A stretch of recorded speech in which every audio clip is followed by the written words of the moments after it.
The Democratic race, Hillary Clinton comes into Super Tuesday with strong momentum from that big win in South Carolina. For Bernie Sanders to stay competitive, he needs to do well tonight in Minnesota. Sanders himself saying a win there will give him a real path to victory. Peter Doocy is live with Sanders' canvassers in St. Paul right now. Peter. And John, this is proof that all politics is local. Sanders volunteers are going door to door here in St. Paul, making a final pitch, one Minnesotan at a time, just a few hours before the Vermont senator has his first national test against Clinton, before he can first see coast to coast how much people want a political revolution. Sanders was actually here in Minnesota yesterday, and contrasting himself with Clinton was a big part of the final pitch.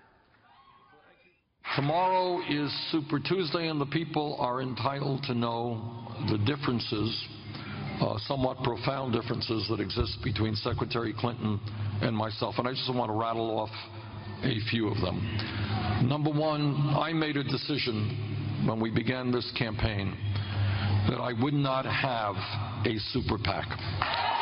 I do not represent the interests of Wall Street, of corporate America, of the drug companies, of the fossil fuel industry, and of other powerful special interests. I don't want their money.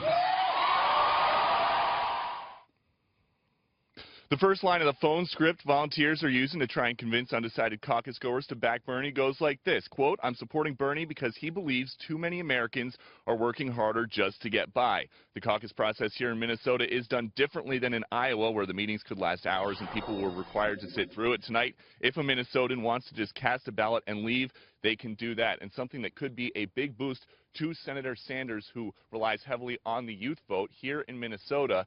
All colleges and universities are prohibited by law from scheduling anything after 6 p.m. to give students that want to go caucus a chance to get there and then participate tonight. John? You got to catch up with your canvassers. We'll let you get to it. Peter Doocy joining us from St. Paul. Thanks, Peter.